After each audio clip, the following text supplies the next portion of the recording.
Hi guys and welcome back to the channel. Today we have another King Arthur Legend Rise video. I hope you guys are doing amazingly. I'm having a very beautiful day, and today I want to take the time to jump into King Arthur and talk about one of the main resources and how to get it easily.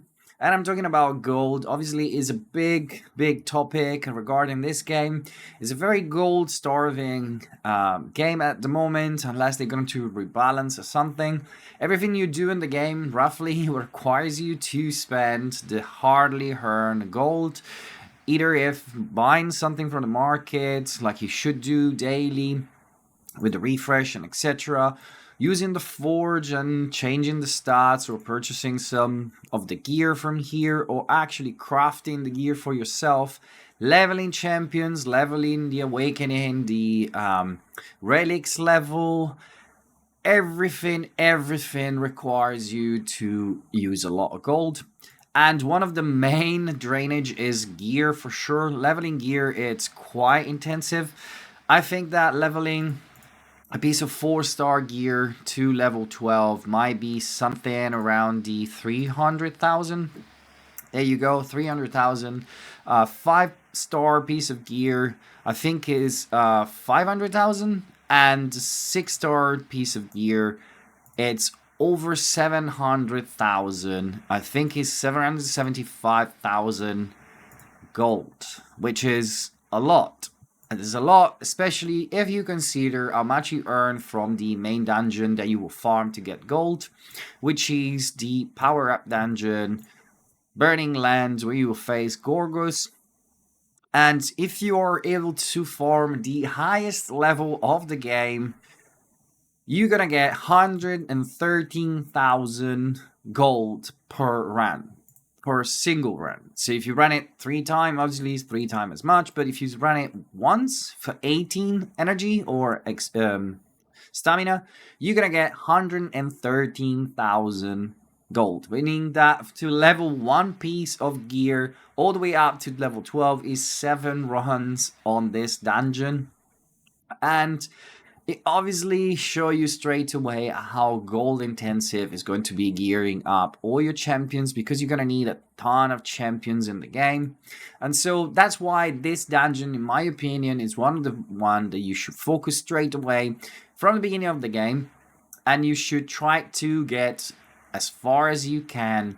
It's quite easy if you have the right champions, and the more you level them, you're gonna get farther down the line. Now, I'm gonna show you my champions. Obviously, they have quite high chivalry. Some of them have some good gear, some of them a bit less. It's something that you will get over time, so don't get discouraged. You can farm up to stage 9 with way less requirement than what I'm showing today. To farm stage 10, the step up is a bit tough. And even with the gear I had, which is nothing special, I had trouble getting there, to be honest, until I got my account over 155,000 player power, and I got a bit more speed and a bit more stats. My account boosted up straight over 175,000. A bit of stats from Arena if you farm there, and you're gonna get a likely more strong team and able to take down this boss. Wow. Let's talk about the boss first and see what it does, so you can understand what are the mechanics of it there.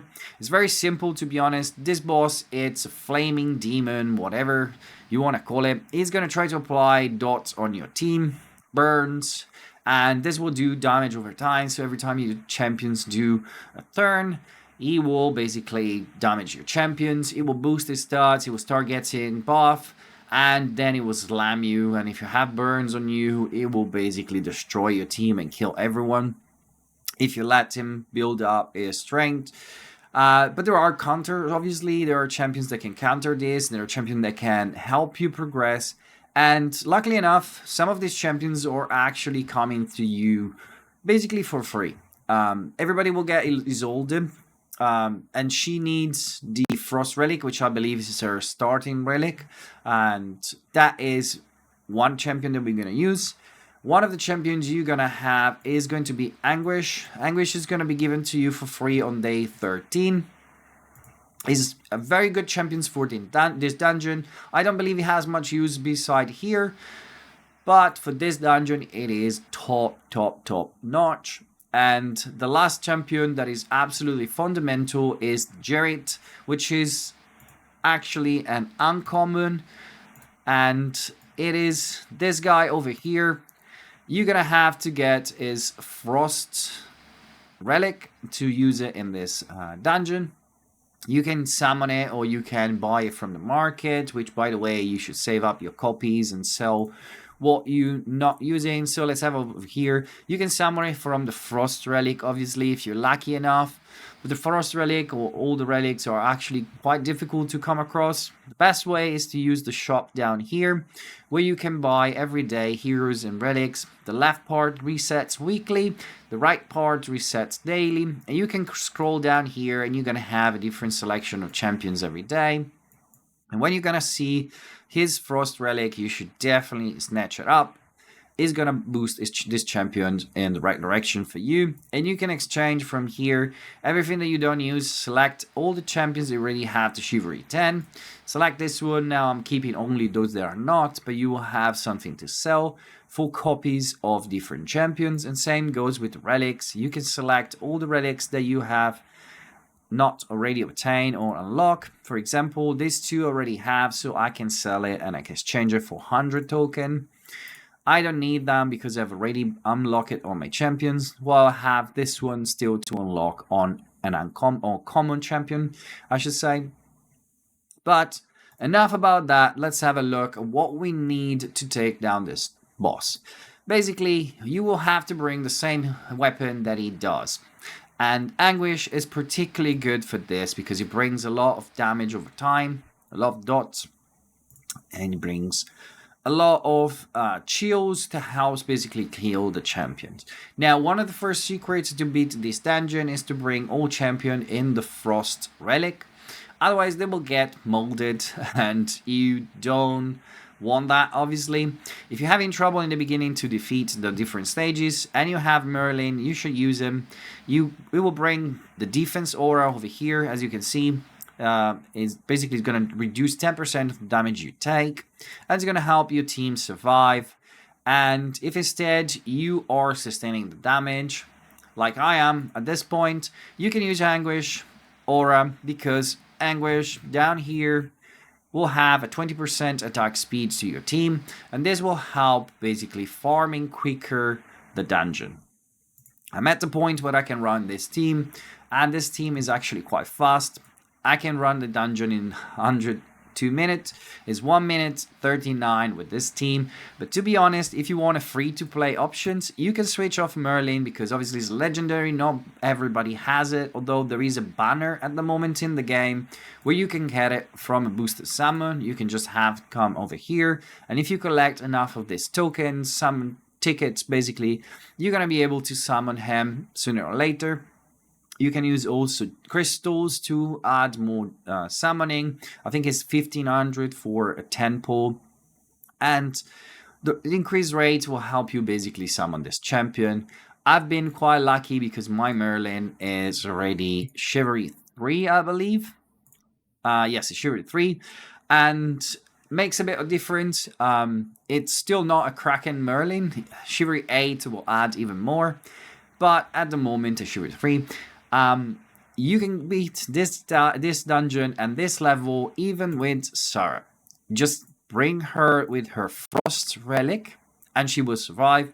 And use her, or you can use any healer, to be honest, because I use only the A1, the skill one from her. She helps a little bit with the heals, but never really do anything else. All the damage will come to Anguish. The Jared is going to be the one keeping the team clean from the dots.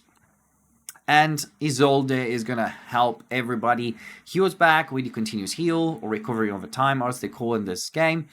Heal the team, basically, and remove some of those dots as well. She's well built. She has quite high chivalry. Obviously, we can go through each champions and see what they have as chivalry bonuses and gear. So let's do that straight away from here, so it's easier to select the champions. So this starts from Anguish. Anguish is my DPS, as I said. I have him up to Chivalry 8. Chivalry 8 adds an amazing buff because he has basically 50% chance of inflicting bleed.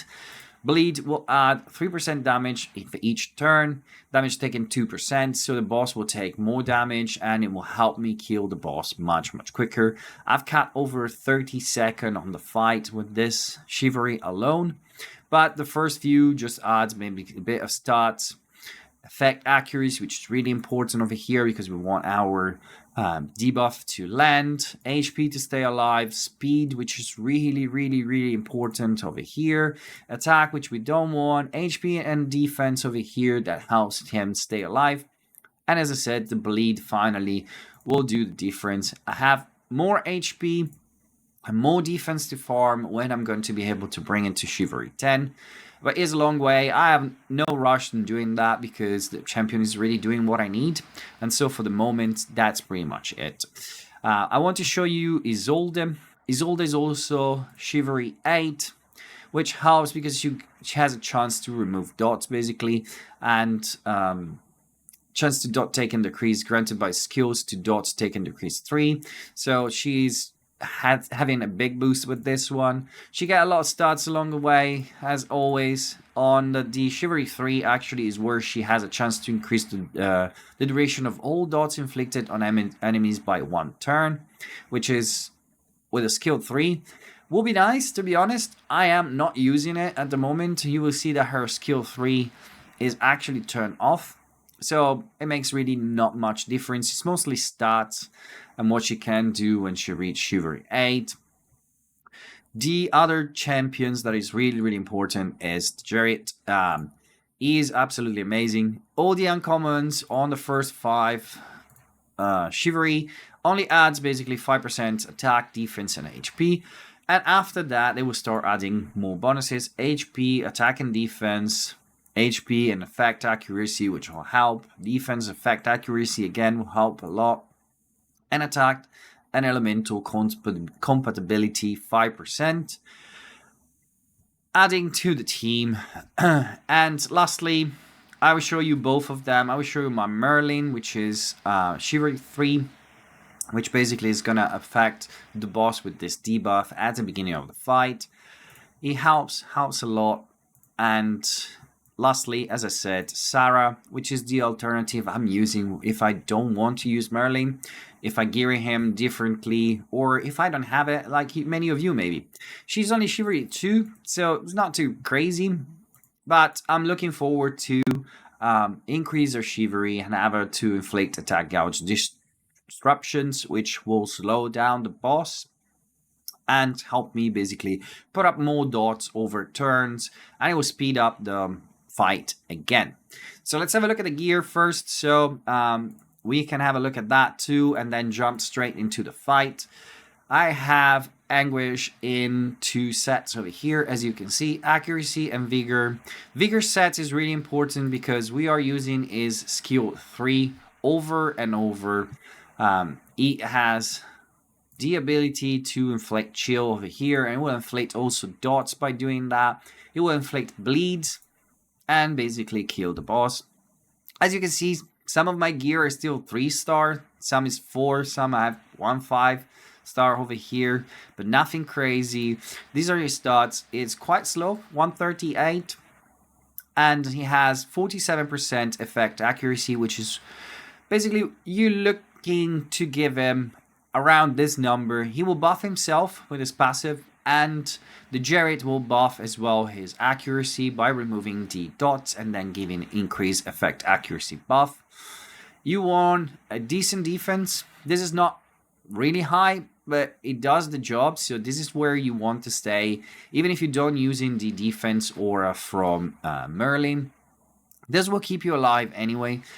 The next champion is going to be Sarah. Very quickly, just show you what she does. She's a very terrible gear. Had this gear for a while. Have 2 5-star. Yes, maybe I changed something over here, but she's not really impressive. Quite slow, as I said. Very low defense. She stay alive the entire fight. Nevertheless, I have Isolde, which is in slightly better gear, but not even that much. Sorry, I forgot to mention she's in 3 life, but really just help with the heal on the skill one. While Isolde, I have it on speed and defense. Old gear, quite random. I can probably upgrade this at some point. Very slow. I haven't really thought too much about this build. I just put some gear on in the beginning of the game, changed some pieces here and there, and she's still in that gear. And the Jared is in Vigor again. This is important because we want that every time he takes a turn to be able to use his skill 2. Maybe it's worth showing the skill 2 from the Frost Relic. Is this one over here, which remove 1 dot from all allies and grants all allies crit rate increase for 1 turn and inflict poison on itself for 2 turns. It also has his passive starting to basically increase over here. Remove all buff from the Jared. Recharge all allies gouge by 40% and remove all dots from all allies. Grant effect accuracy increase for the rest of the battle when inflicted with dots, and this is going to help you and help Anguish basically place the debuff. Now the last champions is going to be obviously Merlin. Merlin is in a somewhat decent build. I have actually changed some stuff around him recently. I still have some 3-star pieces because it's really difficult to come along right sub-stats and stats usually, but he's quite fast and he has a very high effect accuracy. I'm using him on a lot of different content, and this build over here with speed and accuracy is doing well for me. You can use him in Vigor as well. It will do probably a better job for this content specifically. But I'm also always looking for quite flexible build. Keep in mind you have 2 builds for 8 champion, but for me this can work elsewhere too. High speed, high effect accuracy, some survivability so he can take some hits here and there, control the enemy and do what he does better, which is protecting your team and stopping the enemy to do what they need to do. This is everything basically from what you can see from the gear. Let's jump into the fight. Let me show you what I do over here. I'm going to target the boss and I'm going to show you the setup, and then I'm going to show you a couple of clips in the background. So we're not going to make this video way too long, but if you start from the first time and you do start the battle manually, remember to click on the boss to have all your champion targeting the boss. Otherwise they will start targeting the arms and the fight will go forever and you risk him to die because over time this fight get harder. So what do you do when you have defeated once? You prioritize attacking the boss over here, and you can ramp up obviously your repetition. You can increase the number of time you do in your fight, but for today I should just prioritize attacking the boss. Let's start like this, and let me show you the skills prioritization, which is over here, and you got skill order settings. As you can see, this is how I set the skills of my champion. Let's start from Anguish, which is the one that is going to do the damage. I prioritize the skill 3 and then the skill 1. I'm avoiding to use the skill 2. Merlin will instead use the skill 2 and the skill 1. Isolde skill 2 and skill 1. And the Jared will prioritize only the skill 2. It will never use anything else. It will just keep your team working and clean from the dots. So let me play in the background some videos so you can see what we've done basically with this fight. I'm going to show you first the battle with Merlin. It ends up in 1 minute 39. You will see that you take down the boss very quickly with Anguish. He's going to place so many chills, so many dots, so many bleeds, turn after turn, getting that attack gouge increase from the Jared, having the help of Merlin, and Isolde keeping the team alive. Will make really quick job of this boss, and it's really important to farm it quickly as well because you don't want to be stuck here all day considering how many times you're going to farm this dungeon. And so having a good comps that is able to do this quickly, it is quite important. So this is the fight with Merlin. Obviously I appreciate that not all of you have it, so let me show you also the fight with Sarah. Sarah will do basically just as much by healing a little bit the team with the A1, the skill 1, and nothing else. and the team will still stay alive. Maybe someone will die along the line, but you know what? Even with Merlin, sometimes someone die.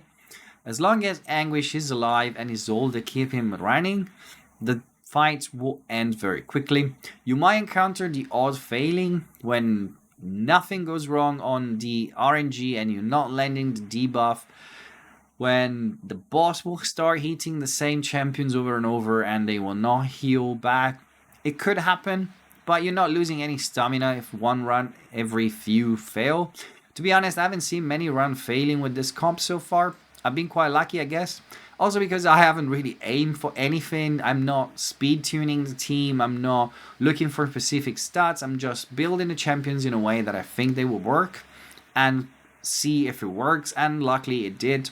And so you have two versions over here, one with Merlin, one completely free to play ish. Obviously, don't be scared by stats, don't be scared by chivalry. You will get there over time. Just build your champions, build them right, start looking for the right gear, start looking for the right stats, start looking for the right champions to level, and put a lot of effort in this dungeon. It will make your progression much easier, because when you have the gold and you have your core team for this dungeon build, then you can start looking around for more and having zero problem in start forging gear, leveling champions, leveling their skill, leveling their chivalry, everything that you need to do with gold. As I said, fundamental resource in this game. But enough blabbing. You've seen everything that you had to see in this fight. It has been nice to put this guide together, and as always guys, if you appreciate the content, please consider liking and subscribing. It will help the channel grow. I'm starting to cover this game as a new game beside my main game, which is Dragonair, and the algorithm is struggling to push this video, so any share, any like, any comment, anything you can do will help. And until next video guys, have fun.